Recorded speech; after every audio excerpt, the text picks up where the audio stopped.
नमस्कार, आप देख रहे हैं हमारी खास पेशकश बिग डिबेट। मैं हूं आपके साथ अक्षय सिंह। हरियाणा में आगामी विधानसभा चुनाव के लिए सभी दलों की तरफ से टिकटों को लेकर माथापच्ची देखने को मिल रही है। बीजेपी की 67 उम्मीदवारों की पहली सूची जारी होने के बाद नाराज नेताओं की भगदड़ शुरू हो चुकी है। हालत यह है कि पिछले करीब 24 घंटे में मंत्री विधायक समेत 32 नेताओं ने पार्टी को अलविदा कह दिया। इस लिस्ट में बीजेपी ने कई मौजूदा विधायकों का पत्ता काट दिया, जिसके बाद पार्टी में बगावत का दौर देखने को मिल रहा है। वहीं बीजेपी में मची भगदड़ को देख कांग्रेस भी डरी हुई दिखाई दे रही है और यही वजह है कि मैराथन बैठकों के बावजूद पार्टी ने 2 लिस्ट जारी कर अपने 32 उम्मीदवार ही अब तक घोषित किए हैं। बीजेपी में मची भगदड़ से डरी कांग्रेस उम्मीदवारों की एक साथ लंबी लिस्ट जारी करने से डर गई है। कांग्रेस ने 28 मौजूदा विधायकों को एक बार फिर चुनावी मैदान में उतारने का फैसला किया है, जबकि दागियों से भी कांग्रेस ने परहेज नहीं किया, जिसको बीजेपी मुद्दा बना रही है। इसके साथ ही कांग्रेस ने हुड्डा गुट के 24 और कुमारी शैलजा खेमे के 4 समर्थकों को उम्मीदवार घोषित किया है। कांग्रेस हाईकमान ने यह संदेश देने की कोशिश की है कि टिकट को लेकर फैसला हाईकमान ही करेगा। अब ऐसे में सवाल इस बात को लेकर उठ रहे हैं कि बाकी बची सीटों पर उम्मीदवारों की लिस्ट जारी होते ही क्या कांग्रेस में भी उसी तरह की भगदड़ देखने को मिल सकती है जैसे बीजेपी में देखने को मिल रही है, क्योंकि कई जिले ऐसे हैं जहां से कांग्रेस ने अब तक प्रत्याशी घोषित नहीं किए हैं। पार्टी को डर यह है कि टिकटों की घोषणा होते ही यहां पर बगावत के स्वर देखने को मिल सकते हैं। ऐसे में महत्वपूर्ण यह भी है कि इस बार बागी किस दल का खेल बिगाड़ने जा रहे हैं। आज की बिग डिबेट इसी मुद्दे पर।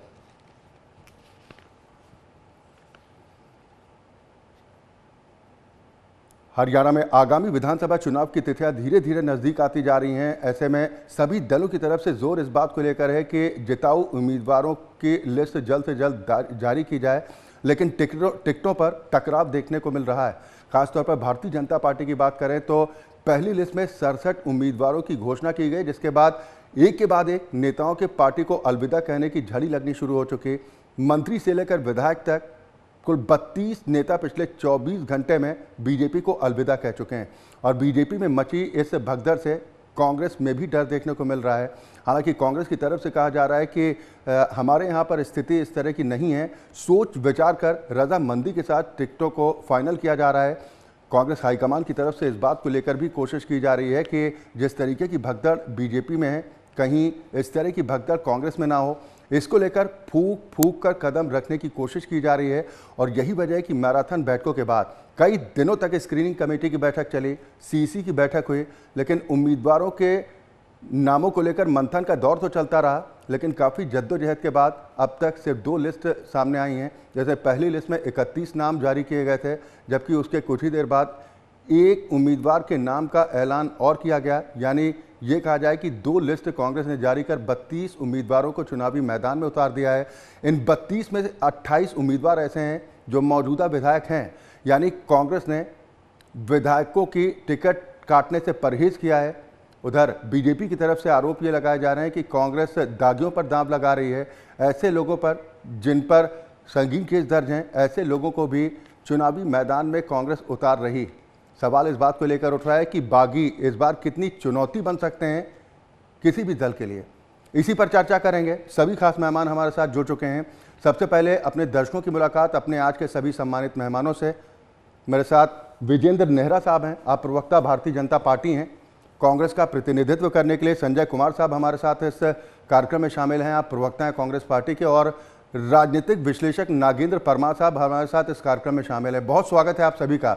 शुरुआत नेहरा साहब मैं आपसे ही करना चाह रहा हूं। टिकटों को लेकर जिस तरह का टकराव भारतीय जनता पार्टी में देखने को मिल रहा है, यह कितनी बड़ी चुनौती चुनाव में बन सकता है? ये बागी कितनी बड़ी मुसीबत हो सकते हैं भारतीय जनता पार्टी के लिए? विजेंद्र नेहरा जी।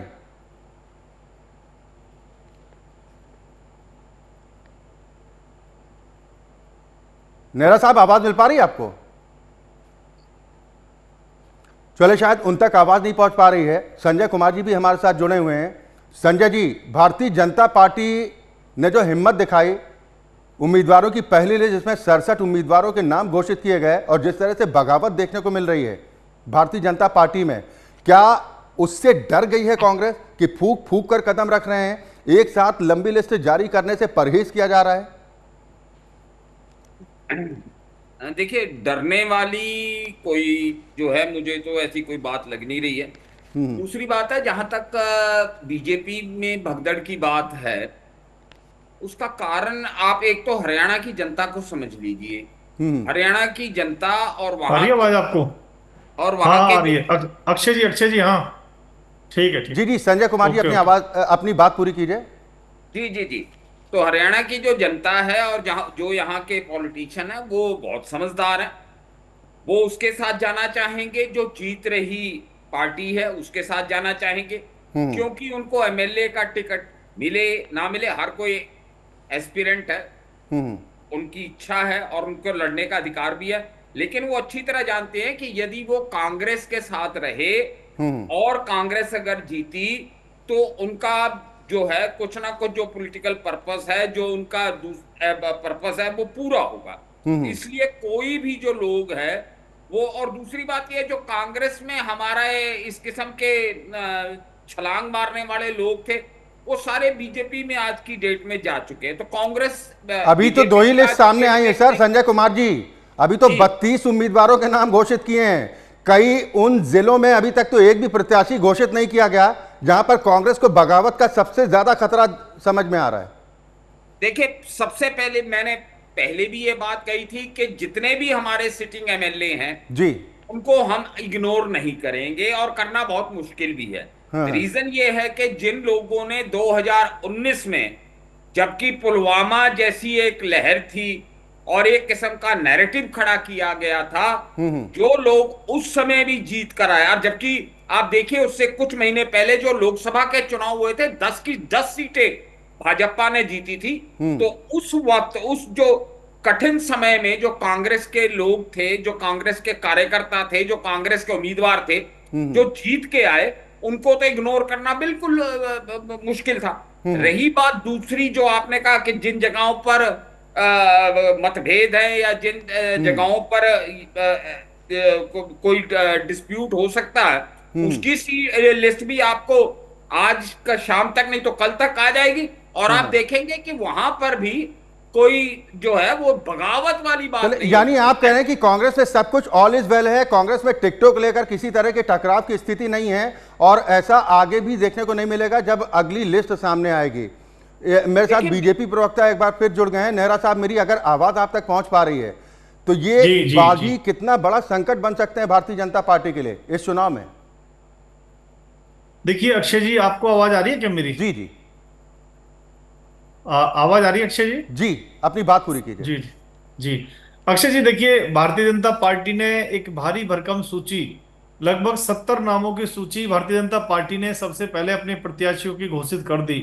उसमें दो चार जगह के जो छुटपुट घटनाक्रम है जिसमें असंतोष है किसी कार्यकर्ता में, हाँ। उसको छोड़ करके भारतीय जनता पार्टी के सारे नेता, सारे कार्यकर्ता जनता जनार्दन के आशीर्वाद के चुनाव के मैदान में जा चुके हैं, तेज गति के साथ में अपने नामांकन में, अपने चुनावी रैलियां करने में, अपने कार्यक्रमों में पूरी तरह से व्यस्त है। वहीं कांग्रेस पार्टी इतनी डरी हुई है कि इन्होंने अभी तक अपने, आज हम 7 तारीख को बात कर रहे हैं, 7 सितंबर को, हाँ। और इन्होंने जो इनके विधायक हैं सिर्फ उन्हीं की अभी तक टिकट को घोषित किया है। उसमें तो कुछ करना ही नहीं था, हाँ उसमें हाँ। तो कुछ एक्सरसाइज ही नहीं करनी थी। वो तो जीते हुए विधायकों को इन्होंने फिर से मौका दे दिया, जबकि भारतीय जनता पार्टी एक अकेली ऐसी पार्टी है जो अच्छा परफॉर्मेंस नहीं कर पाते, हाँ जिनका सर्वे रिपोर्ट ठीक नहीं होती, या नेतृत्व को जिसको लगता है कि इनका काम ठीक से नहीं है, उस मंत्री, उस विधायक, उस सांसद की टिकट काटने का दम ये हाँ। भारतीय जनता पार्टी रखती है। कांग्रेस पार्टी में तो इतना दम भी नहीं है कि वो किसी विधायक की भी टिकट काट सके। आज जो कांग्रेस पार्टी ने जो सूची जारी की है जिस तरह से, उसमें से इनके ज्यादातर दागी लोग हैं। जिस तरह से कांग्रेस पार्टियों में अवतार अपराधियों की जो भरमार है, उसमें सुरेंद्र पवार जो सोनीपत से हैं, जेल में अवैध खनन माफिया सरगना, सोनीपत के विधायक सुरेंद्र पवार को कांग्रेस ने फिर से टिकट दिया है। नीरज शर्मा जो फरीदाबाद के हैं, उन्होंने कहा छोड़िए था ना, कि मुझे कांग्रेस का होंगे जवाब देने के लिए कांग्रेस के प्रवक्ता मेरे साथ हैं, नेहरा साहब। मैं तो भारतीय जनता पार्टी के लिए ये जानना चाह रहा हूं कि ये कितनी चुनौती भरी घड़ी हो सकती है, क्योंकि आप कह रहे हैं कि ठीक है, टिकट वितरण जब होता है तो इस तरह की नाराजगी देखने को मिलती है, लेकिन जिन 32 नेताओं ने पिछले 24 घंटे में पार्टी छोड़ी है, उसमें मंत्री स्तर के नेता शामिल हैं, विधायक मौजूदा शामिल हैं, और कुल मिलाकर 32 नेताओं ने पार्टी छोड़ी है, और कुछ नेताओं के तो आंसू भी लोगों ने देखे हैं। ये आंसू भारी तो नहीं पड़ जाएंगे? देखिए अक्षय जी, भारतीय जनता पार्टी की केंद्रीय चुनाव समिति तय करती है कि चुनाव लड़ने का मौका किसको देना है, किसको नहीं देता है। पार्टी के हम्म। बहुत सारे पैरामीटर हैं, उस पे जो खरा उतरता है उसको टिकट मिलती है। जहां हाँ। भी कुछ नाराजगी अगर है तो उसको, नाराजगी को दूर कर लिया जाएगा, सभी लोग भारतीय जनता पार्टी के साथ रहेंगे। लेकिन क्योंकि कांग्रेस पार्टी ने अपराधियों को टिकट दी है, तो हम्म। उसको जनता के सामने लाना भी मेरा फर्ज है। मामन खान के बारे में आपने सबने देखा होगा हम्म। कि वोट ना देने वाले को सरेआम गोली मारने की धमकी देने वाले मामन खान, और हम्म। जिस तरह से इन्होंने हिंदुओं के खिलाफ जो दंगे भड़काए थे नुहू मेवात में, वो भी सबको हमको ध्यान है। ऐसे व्यक्ति को इन्होंने टिकट दे करके सरेआम ये एक निर्णय किया है, एक संदेश दिया है कि हम्म। दंगा करने वालों को, वोट न देने वालों को, गोली से उड़ाने वालों को कांग्रेस पार्टी प्रोत्साहन देने का काम करती है। धर्म सिंह छोकर जी, जो हम्म। इनके विधायक हैं समालखा से, मनी लॉन्ड्रिंग के मामले में ईडी की रेड की सूचना के बाद हाँ। धर्म सिंह छोकर के जो बेटे हैं नहीं, वो फरार हैं। इस अब बात का कांग्रेस जिक्र तो पार्टी ने, किया अभी देखिए, संजय कुमार जी से, मैंने इस बात का सवाल भी पहला यही किया कि दागियों से भी कांग्रेस को परहेज नहीं है। जो नेता जेल में बंद है उसको भी टिकट दी जा रही है, इसके पीछे उन्होंने जो तर्क दिया, मैं आऊंगा। एक रिएक्शन नागेंद्र परमार साहब का इस पर जरूरी हो जाता है। नागेंद्र परमार साहब, ये क्या कहा जाए, जो स्थिति इस वक्त भगदड़ की देखने को मिली, खासतौर पर भारतीय जनता पार्टी की, क्योंकि 67 उम्मीदवार एक बार में उनकी लिस्ट जारी करना, क्या ये बीजेपी की तरफ से चूक आपको लग रहा है? जी, अक्षय जी, आपको और मेरे को पैनलिस्ट और MS1 के सभी दर्शकों को मेरा नमस्कार। नमस्कार। वर्तमान जो राजनीतिक परिदृश्य है उसके लिए मैं एक चीज कहना चाहूंगा। एक फिल्मी गाने की लाइनें हैं हम्म। कि कसमें वादे प्यार वफा सब बातें हैं बातों पर।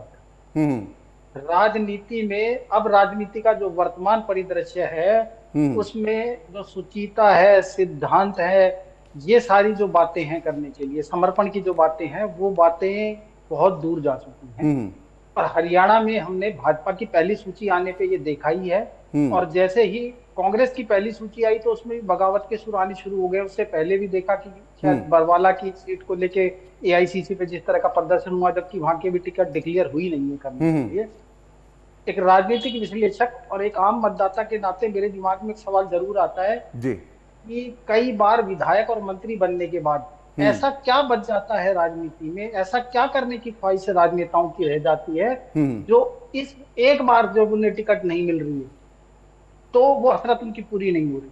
हाँ। जबकि कई बार वो विधायक बननी है, वो मंत्री भी बन लिए करनी है, लेकिन इस मतलब दोनों राजनीतिक दलों के लिए लागू है कि एक बार उन्हें टिकट मिलेगी, इस बार और टिकट मिलेगी तो ही उनकी वो हसरत पूरी होगी। तभी वो जनता के लिए पता नहीं क्या बाकी रह गया है जो उनका करना बाकी रह जाता है। और ये बात आप तय मानिए कि दोनों राजनीतिक दलों की पूरी सूची आने के बाद बागियों की संख्या बढ़ेगी, विद्रोहियों की संख्या बढ़ेगी। और जहां जहां जिस राजनीतिक दल का कार्यकर्ता बागियों के चुनाव लड़ेगा, उस विधानसभा क्षेत्र में उस पार्टी के अधिकृत जो उम्मीदवार है उसके लिए परेशानी होना तय है और कई मायनों में उसकी हार का कारण भी बनेगा। ये बात भी तय मानी। दरअसल होता क्या है कि राजनीति में एक दौर था कि जब 45 साल तक के जो राजनीतिज्ञ थे उनको युवा मोर्चे में रखा जाता था राष्ट्रीय राजनीतिक दलों द्वारा करने के लिए, ताकि वो उस राजनीतिक दल की परिपाटी को समझे, उसके सिद्धांतों को जाने, उसकी विचारधारा को जाने। और पहले जो लोग आया करते थे वो राजनीति को जनसेवा और समाज सेवा का एक माध्यम माना करते थे। लेकिन अब एक ऐसा दौर आया है कि राजनीतिज्ञ इसमें जो आता है राजनीति में वो उसे कैरियर के रूप में देखता है। जी। और जब आप कैरियर के रूप में देखेंगे तो आप में ये एक तरह का लोभ है, ये बढ़ जाता है कि मुझे 10 साल हो गए, अभी मैं राजनीति में कहाँ पहुंचा हूँ, कहाँ नहीं, मेरे को 15 साल हो गए, मैं एडजस्ट नहीं हो पाया। ये उत्सुकता और ये जल्दबाजी है, ये उन्हें जिस पार्टी को वो माँ कहते हैं, जिस पार्टी के लिए कहते हैं कि हमारी माँ है, उस पार्टी से भी बागी होने से गुरेज नहीं करते हैं। यही राजनीति, वर्तमान राजनीति है, इसका सबसे बड़ा कड़वा सच। चले, बिल्कुल। यानी कि आपका कुल मिलाकर ये कहना है कि आज की राजनीति सिर्फ मौका परस्त हो चुकी है, पार्टी की नीति और नीतियों से नेताओं का उतना वास्ता नहीं रह गया है। उन्हें मकसद सिर्फ होता है कि भाई हमारी राजनीति चमक रही है या नहीं चमक रही है, जिसका खामियाजा कई बार राजनीतिक दलों को भुगतना भी पड़ता है चुनाव के समय में। एक ब्रेक के लिए हमें यहाँ पर रुकना है, लेकिन ब्रेक के उस पार वापस आएंगे तो हम संजय कुमार जी से यही समझने की कोशिश करेंगे कि कांग्रेस की अभी तो 32 उम्मीदवारों की लिस्ट आई, अभी कई ऐसी सीटों पर उम्मीदवारों की घोषणा होनी बाकी है जहां पर कांग्रेस हाईकमान को भी डर है कि लिस्ट जारी होते ही कहीं बगावत का दौर वहां पर भी शुरू ना हो जाए। हम बात करें हरियाणा की, जहां पर टिकटों को लेकर टकराव देखने को मिल रहा है। भारतीय जनता पार्टी की पहली लिस्ट 67 उम्मीदवारों की जारी की गई, उसके बाद बगावत का दौर शुरू हो चुका है। तो कांग्रेस खेमे में भी हलचल लगातार तेज होती जा रही है। हालांकि 2 लिस्ट कांग्रेस की जारी हुई जिसमें 32 उम्मीदवारों के नाम घोषित किए गए हैं, लेकिन कांग्रेस में भी बगावत का डर खूब देखने को मिल रहा है। सभी मेहमान मेरे साथ लगातार बने हुए हैं। मैं संजय कुमार जी, मैं आपके पास आऊँगा। ब्रेक पर जाने से पहले जो हम चर्चा कर रहे थे, एक तो विजेंद्र नेहरा साहब की तरफ से कहा जा रहा है कि कांग्रेस को हर हाल में सत्ता की भूख इस कदर है कि उसको दागियों से भी परहेज नहीं है, यानी जीत की खातिर कुछ भी करेगा। देखिए सर, आज की डेट में ईडी, सीबीआई, आईटी उसके ऊपर छोड़ी जाती है। मैं छोड़ा शब्द बड़ा डेलिबरेटली इस्तेमाल कर रहा हूं। छोड़ी जाती है जो नरेंद्र मोदी जी के लिए और उनकी राज सत्ता के लिए सबसे बड़ा चैलेंज।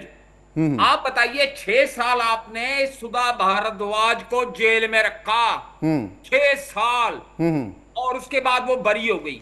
कप्पन, उसके पास से क्या निकला? 5,000 रुपए, एक कॉपी, एक पेन, और 2-2.5 साल के बाद आपने उसको जेल में छोड़ा। 80 साल का स्टेन स्वामी जो है वो सिपर मांगता मांगता जेल में मर गया। अगर मैं गिनती करनी शुरू करूं तो इसका अंत नहीं है ईडी और सीबीआई का। नहीं तो आप ये कहना चाह रहे हैं, चाहे सुरेंद्र पवार साहब हो, धर्म सिंह चौक्कर हो, रावदान सिंह जी हो, मामन खान हो, जिनका जिक्र अभी विजेंद्र नेहरा साहब की तरफ से किया गया, ये सब पाक साफ हैं और इन पर जो भी आरोप लगाए गए वो राजनीतिक साजिश है, इससे ज्यादा कुछ नहीं। जाहिर सी बात है, जब उनको टिकट दे रहे हैं तो हमें हम पूरी तरह कन्विंस हैं कि ये उनको फंसाया जा रहा है। दूसरी बात, नहीं, अदालतें कन्विंस हो तब तो समझ में आता है। बात खत्म कर संजय कुमार जी, नहीं बिल्कुल आप ही से सवाल को आप ईडी के केस में रखते हैं, जब वो बरी होते हैं सीबीआई तब आ जाए। अरे भाई, आपकी कस्टडी में था जब ईडी की पूछताछ चल रही थी, आपने सीबीआई की पूछताछ क्यों की? वो सीबीआई के निकलेंगे, उसको किसी और केस में फंसा देंगे। ये चाहते हैं कि या तो पाला बदलो, नहीं तो भैया 2-2.5 साल हम जेल में आपको रगड़ेंगे। उमर खालिद, आज बताइए 2.5 साल से वो लड़का जेल में है। अरे यार, इतना बड़ा राष्ट्र के लिए खतरा है तो आप उसको आप ट्रायल कंक्लूड। कांग्रेस का अदालतों पर से भी भरोसा उठ गया क्या संजय कुमार जी? क्या, किसमें? अदालतों से। सर, अदालतों के अंदर, अरे जमानत किसे देनी है, नहीं देनी है, कौन निर्दोष है, ये तो सबूतों के, साक्ष्यों के आधार पर अदालत तय करती है। करने दीजिए उन्हें। अदालत इन्वेस्टिगेशन नहीं करती है। इन्वेस्टिगेशन करने वाली इन्वेस्टिगेटिंग एजेंसियां। सर, अदालत उन एजेंसियों के कान उमेटने में भी देर नहीं करती है जिसको गड़बड़ पाती है जांच पड़ताल में।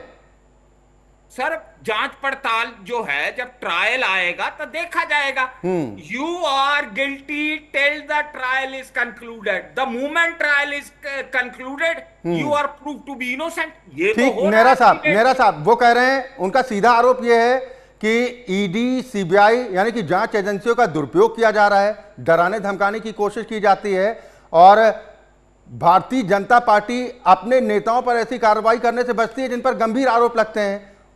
उनके लिए ईडी, सीबीआई कहां चली जाती है? वो तो ये सीधा आरोप लगा रहे हैं, दुरुपयोग है।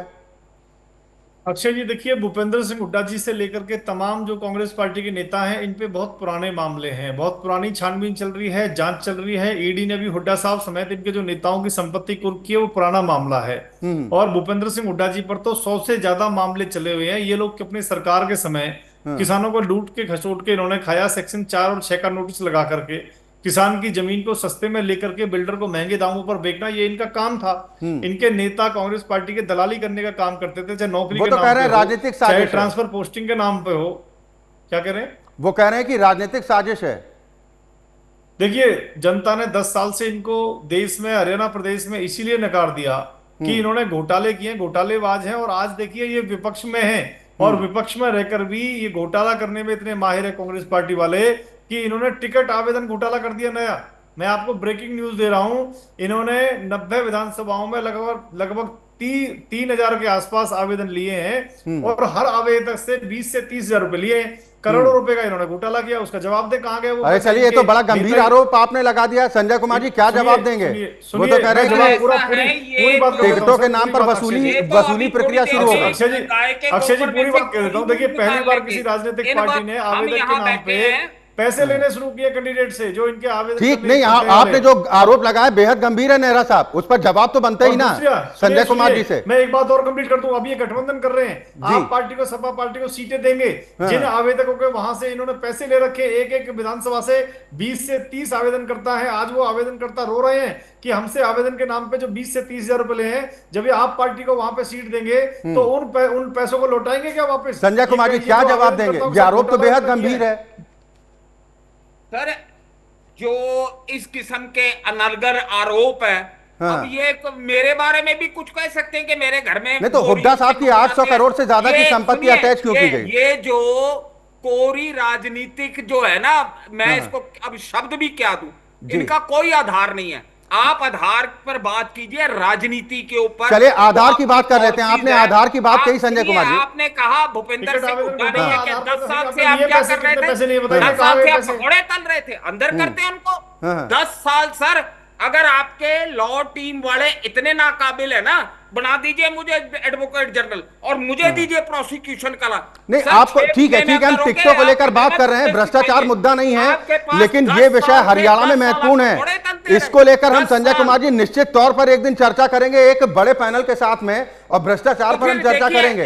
लेकिन टिकटों को लेकर जो टकराव है, पासिंग रिमार्क से रोकिए।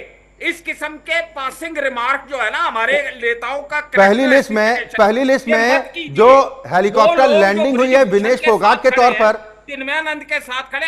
सर वो छोड़िए ना हमारा चिन्मयानंद को, presentation हम करेंगे। हरियाणा पर रहते हैं ना, टिकटों को लेकर बात कर रहे हैं, भ्रष्टाचार पर फिर किसी दिन, और आप ही को मैं मेहमान के तौर पर आमंत्रित करूंगा संजय जी। पासिंग रिमार्क मैं नहीं सुनूंगा, इस किस्म के रिमार्क्स ठीक है, जिनका कोई आधार ठीक है, नहीं है, मैं नहीं सुनूंगा। ठीक है। लेकिन मुझे ये तो बताइए संजय कुमार जी, ये तो बताइए सर कि जो हेलीकॉप्टर लैंडिंग हुई है विनेश फोगाट के तौर पर, अच्छी बात है, एक महिला होने के नाते, एक देश की बड़ी रेसलर होने के नाते उन्होंने देश दुनिया में भारत का नाम रोशन किया है, उनको उम्मीदवार बनाते हैं, अच्छी बात है।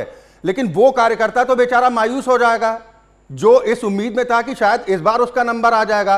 आवेदन भी सुना है कि उस सीट पर 80 से ज्यादा लोगों के आए थे, उनका तो पत्ता कट गया। आपने कह दिया कि आप दरी चादरी उठाते रहिए। सर बात ऐसी है कि हर कॉन्स्टिट्यूएंसी में 50-60 आदमी जो है वो एस्पिरेंट होते हैं। एक को टिकट मिलेगी 49 तो फिर भी जो है वो निराश होंगे। दूसरी बात, विनेश फोगाट की अहमियत महज एक कॉन्स्टिट्यूएंसी के ऊपर नहीं है।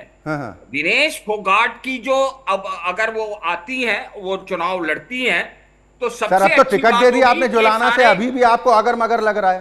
तो सर आपको शायद, आप वैसे पत्रकार है, मैं आपको खबर दे देता हूं। विनेश फोगाट का अभी तक रेलवे ने रेजिग्नेशन एक्सेप्ट नहीं किया। अगर वो एक्सेप्ट नहीं करती है तो विनेश के लिए समस्या हो अरे जाएगी। आपने अपना काम तो कर दिया ना सर, अपनी तो कहिए कि हमने टिकट दे दी, अब उसमें अगर कोई हमने पेश करता है वो तो बात की बात है। देखिए, परमार साहब, टिकट देने से पहले उन्होंने ये रिजाइन अपडेट ही नहीं किया है। था। परमार साहब क्या कहेंगे